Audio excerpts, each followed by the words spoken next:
All right, welcome to the bronze medal game of Quidditch Canada Eastern Regionals between the Montreal Flamingos and the Mississauga Manatees. I'm Erin McCready.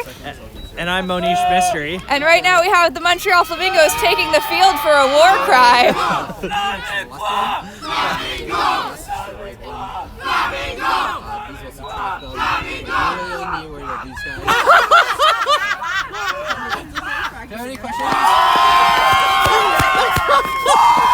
A strong and intimidating war cry from the Montreal Flamingos. Something new we have not seen from any teams out here in the East. Very unique. I love it.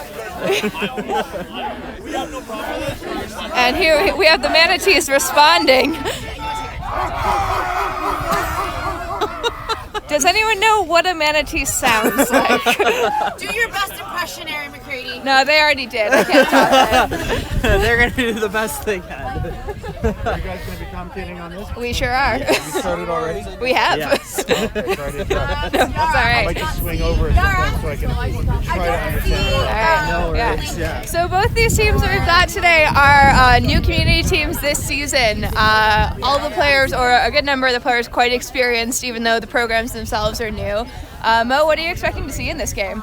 Yeah, I mean, I watched both of these teams play this entire weekend, and both teams do have players that are both physical but can also really drive the speed of this game up.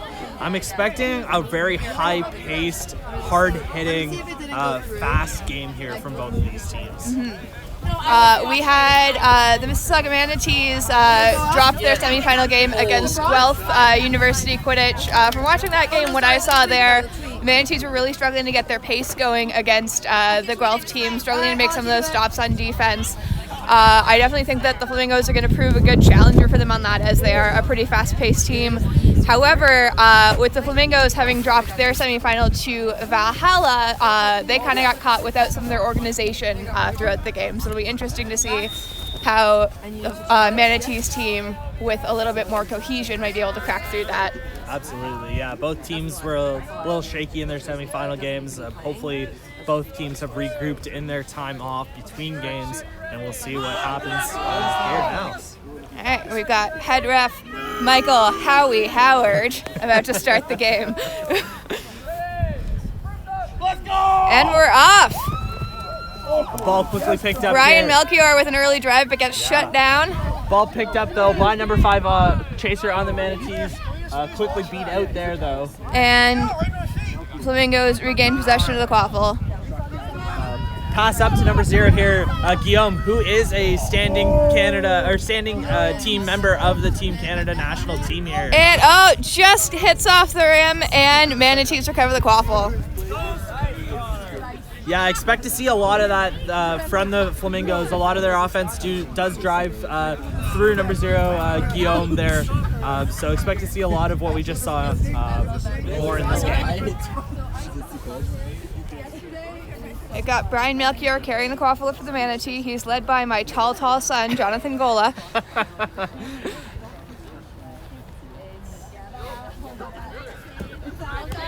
Pass in front to number 31, Davis. And a dunk, putting the Manatees up 10-0. Yeah, great pass there by Brian to Davis there to score. Wrong score. 19 minutes No.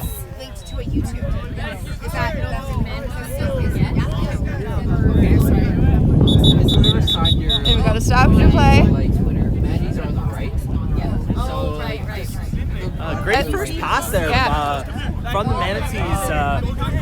Like you were saying, Jonathan Gola applying beater pressure there, allowing Brian Melchior to push down the pitch and make that pass in front to Davis wanting to score. We've got a beater foul called by assistant ref Piotr Sunglasses at Night McCooch.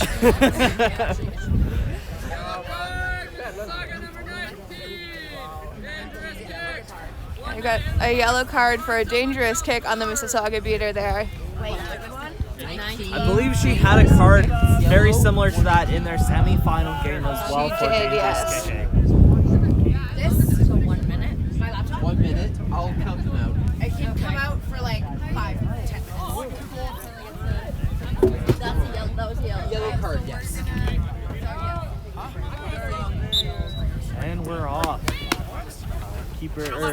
Quaffle here being driven up the pitch here by number 20, Michael Wanless, who's stripped of the ball. Pass to number 5. And a breakaway there.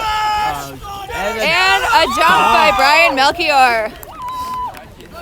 Again, great strip there in the middle of the pitch to get the Quaffle, turn it over, and then fast break it down. Brian then having a field day in by the hoops, picking any one of those. Flamingos taking their time walking up the field, not really taking advantage of the fact that Manatees are down a beater right now. Really a good opportunity for them to push the pace here.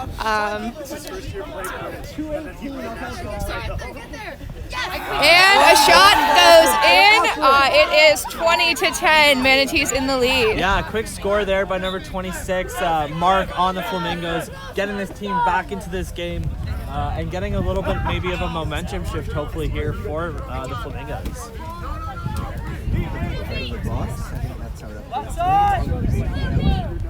It'll be interesting to see some of the beater battles that happen in this game as well. Again, both teams having very aggressive beaters.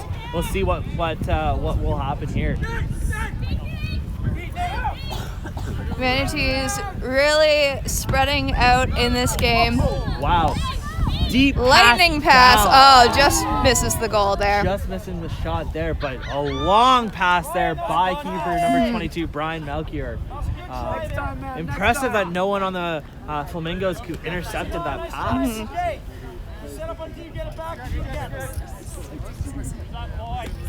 Looks like a quick sub there, getting Guillaume back on. Again, a lot of the offense will drive through him now, as we've seen throughout this entire tournament.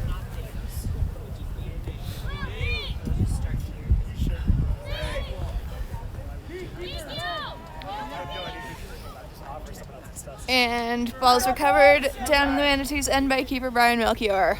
Yeah, again, high pressure there by the Manatees, forcing Guillaume to have to make that pass down low. That's easily intercepted there by Mississauga. It looks like keeper Kyle Ross has now stepped on pitch for the Mississauga Manatees. Another one of those players that a lot of the offense for them drives through. So we'll see what he can do here for them as well.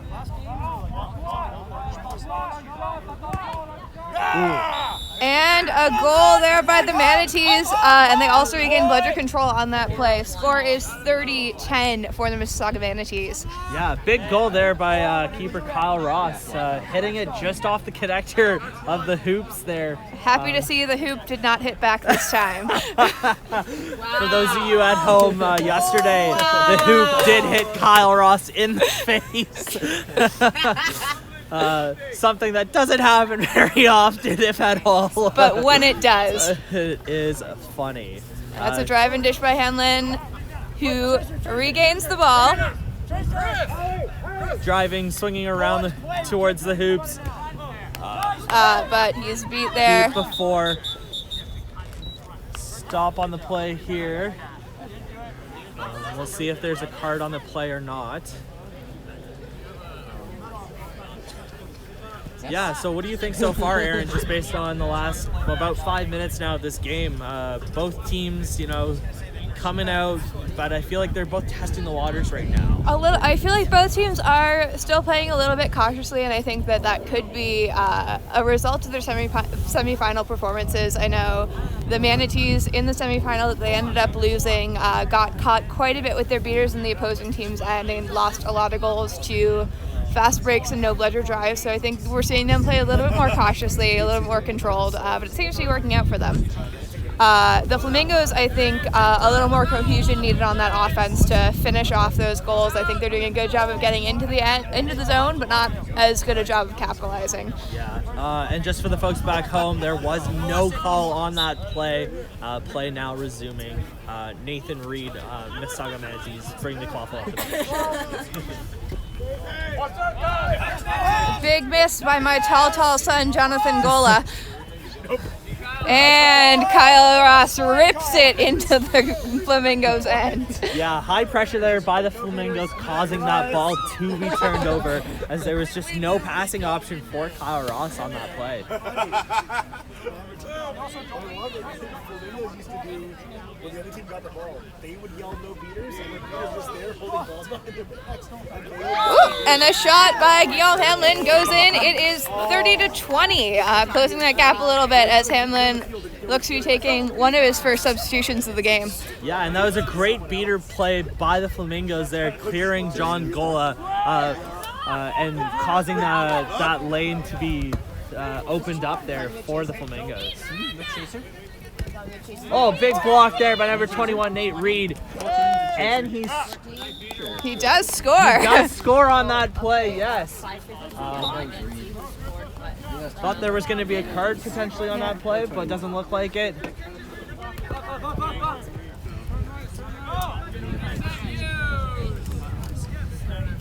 So 20 to 40. Yeah.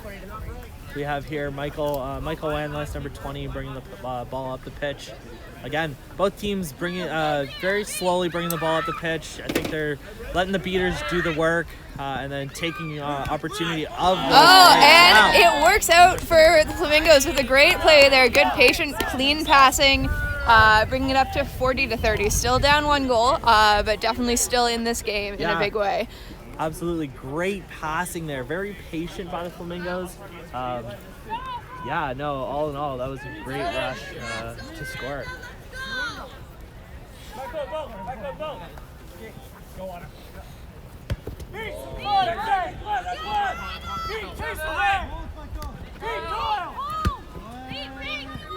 And no bludgers on for the Flamingos.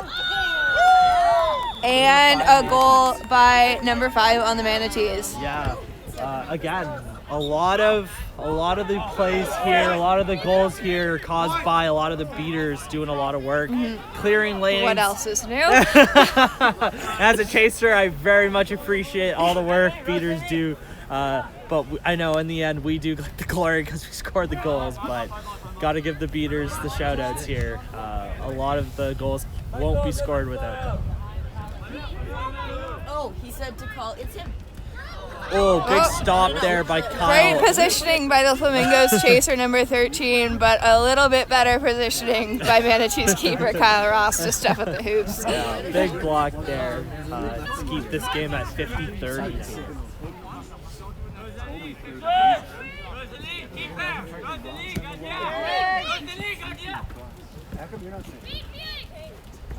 On that play. And almost finished, but Kyle Ross finishes that goal. Yeah, and on that play too, the Manatees regained bludger superiority or BS, which will be huge, I think, as this game goes on. I think whichever team has BS will tend to be a little bit more aggressive and really drive the pace of the game.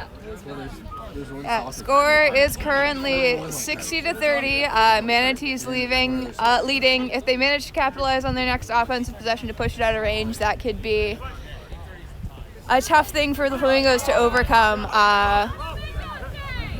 Neither team has used their timeout yet, so we'll see if that can result in a momentum shift for either. Oh, big catch. Great catch there by my tall son, Jonathan Gola. Big stop too there by keeper Kyle Ross. And Flamingos with bludger control, and it's gone. Manatees looking to push the pace to put this out of range. It is amazing how quickly BS can turn between teams as well. Just as you were saying, they lost it, they regained it back. So again, it's really just about how you use it, which is big. So. And a goal by the Manatees to put this game out of range. We'll see if the Flamingos can respond, keep themselves in here. Yeah, great passing play there between number 5 on the Manatees to John Keats there, scoring that goal.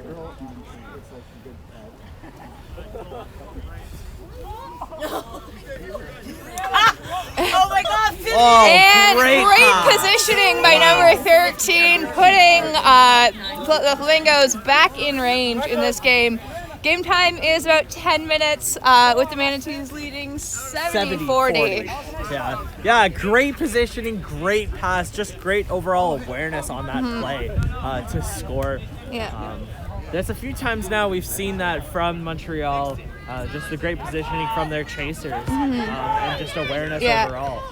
Manatees seem to be really relying on a drive and dish, or in this case, with Nate Reed, a drive without the dish plays, whereas Flamingos are really capitalizing on some good passing and some speedy play. Yeah, no, absolutely. From what it seems like so far, Manatees are relying a lot on their drives here, whereas the Flamingos are passing that ball around a little bit more, getting open space and capitalizing on those opportunities. Are you kidding? No. I've actually seen it like I can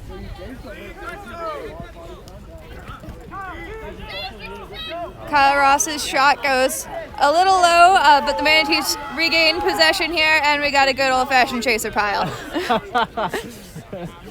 Now, see, without beaters, that scrum would go on forever, most likely. Yeah, so. That's what we call snitch on pitch. All the beaters are on. Yeah, it's been a couple drives from both teams now where both teams have stopped the offense, keeping this game pretty close still. I know it's still a little early on in this game, but I mean, every minute matters now. So long. Big beat there by Christos Caldas on the Mississauga Manatees to turn that ball over for them. Not on the plastic. And on comes here keeper number 22, Brian Melchior now, hoping to maybe score a whole bunch of goals for Mississauga. Aren't they all hoping that? And we've got a drive here by Michael Wanless with no beaters. Over to number 99, who's beat just before. Great beat there. Wow, great positioning there by beater number 19 on the Mississauga Manatees to ensure that goal is not good. Wow. We need more buckets. Let's go. Coach Christos Caldas of the Mississauga Manatees shouting for more buckets, a bold strategy as Michael Wanless runs up and a beat by my tall son, Jonathan Gola. Man, I'm pretty sure John Gola was at the other zone's keeper zone there and made it all the way across to make that He's beat. got those big strides. Looks like there is a card on the play to keeper number 22, Brian Melchior. Yellow card for contact from behind. That will be a quaffle turnover to the Montreal Flamingos. We'll see if they can score on this play now.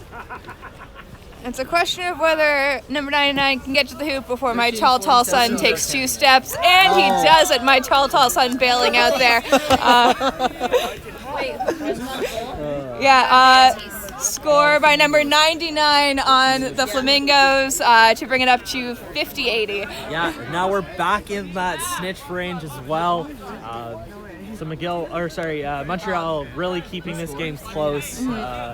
Don't really want it to slip early on. Looks like Mississauga has just regained bludgeon superiority as well. As Nate Reed drives through but gets beat. Number 34 gets that ball back, pushing it out of range once again. We saw a similar story in our last game here, the 5th place game between Queens and McGill, where both teams were both back and forth. McGill ended up catching to send that game to overtime. Well, who knows what we'll see in this game today.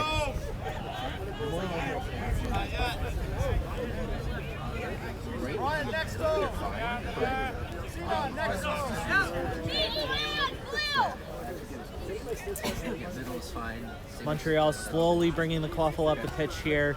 It looks like they really want to ensure the beaters clear the lanes for the chasers. And more great positioning by number 13 on the Flamingos. Some great passing, and she seems to always be in the right spot there. Yeah, absolutely. That's a few times now we've seen her in and around the hoops, just being in the right position and getting that pass and just scoring those easy goals there. Mm-hmm.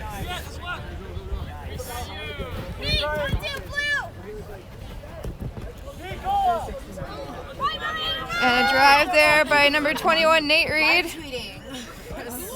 Just misses. Yes. A scramble and a whole bunch of people falling off their brooms, and the Flamingos regain possession. Yeah, that was a great defensive stop. Great stop there, yeah. Yeah, absolutely. 9 out of 10 times Nate Reed usually would get that goal, but no, a great stop there by Montreal to ensure this game remains within snitch range.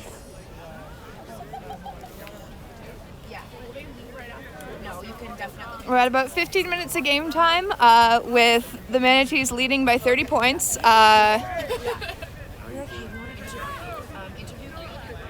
Ooh, missed beat there, but it looks like and Mississauga. John Keats is going for a run with a beat that happened there just as he tossed that ball, and we're going to see which one happened first. Yeah, that was really close. It was hard to really tell. I thought John may have got that ball off before he got beat. Not entirely sure, but the refs here are discussing. And the goal is good. The Mississauga Manatees now leading out of range. 100-60.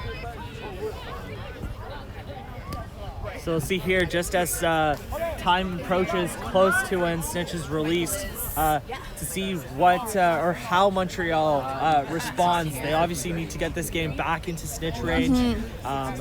But again, we'll see how BS will flow between teams as well as we approach the 17-minute mark soon. I'll walk over. Mississauga regains possession of the quaffle here, and keeper Brian Melchior is calling a timeout.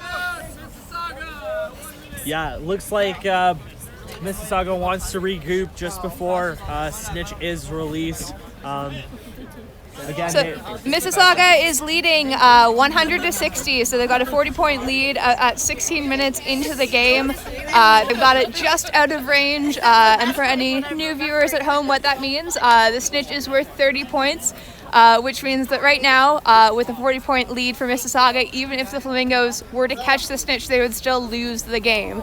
So Mississauga can really do a lot to control the pace of the game right now from the position that they're in. Mo, if you're the Flamingos captain, what are you telling your team during this timeout? Yeah, I mean, obviously I want my team to score a couple more goals, so obviously trying to talk them up, get them energized. They're a very energetic team, and we haven't heard a lot from their bench during this game so far. So obviously just trying to keep nerves down and energy high is probably what I would be hearing from their bench. Yeah, and with a little under 2 minutes until the Snitch comes onto the field, the Manatees holding a 40-point lead. This is really their game to control right now, so we'll see if they manage to do that or if they let those nerves get the best of them. Yeah, absolutely. I mean, Mississauga really obviously wants to drive this game further and further out of range as we approach Snitch being released. The further this game is out of range for them as the Seekers come out, the easier it might be for them to control the pace of the game afterwards, and they're not panicking. Absolutely. We're going to see if they can manage the clock effectively in the next minute and a half or so, trying to keep their possession of the quaffle maximized, but the Flamingos going in really aggressively trying to get that turnover. Yeah. 1 meter. Watch. It'll be interesting to see as well which team ends up with BS as the Snitch comes out. Again, because this game is so close, the beaters will play an important role on Snitch on pitch. Oh, and a long shot from Guillaume Hanlon brings it back into range with a little over a minute until Snitch comes on pitch. My tall son Jonathan Gola trying to be sneaky there, but couldn't get a beat off in time. Yeah, great shot there by Guillaume. Obviously, bringing this game back within range as the Snitch is now being released at the 17-minute mark. We've got a call from Kyle Ross, seeker for the Manatees, telling his team to pick up the pace. Behind you. Brian Melchior using his reset. Kyle Ross informing him we do not have time for this, and with 30 seconds to go till the snitch comes on field, I do believe he's right. It seems like Mississauga really trying to work on getting BS back here as before the stitch goes on, but so far no luck. Mississauga really slowing the pace of this game down as we approach 15 seconds until the secrets are released. 10 seconds. 9, 8, 7, 6, 5, 4, 3, 2, 1. Release! There looks to be a card here on the play. There was advantage for Montreal. I think it might be number 25, John Gola, for kicking the bludger off pitch. It'll be interesting to see if that is the call that's made, since there was an eligible beater right in front of him, and it did look like an attempted kick beat, although the ball did go off pitch. Having been the beater called for that a number of times, I have some opinions on the way that these calls go, but we'll see. It is definitely not a call that is made consistently across the board either, so it will be up to the discretions of the ref, or refs I should say, as to what they saw and what they judge to be a illegal beat attempt. We've got the game is now in range at 100 to 70 with both seekers on the pitch here. But you can tell you.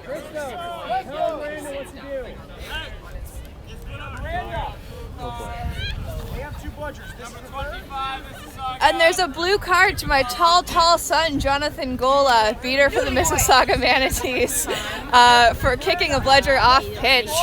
I thought I taught him better than that. I'm sorry, folks. Now, it will be interesting to see if Montreal doesn't score right away. If Mississauga gets the clawful, do they score on themselves? I mean, I think they've got to try to regain the ball here. What was the penalty?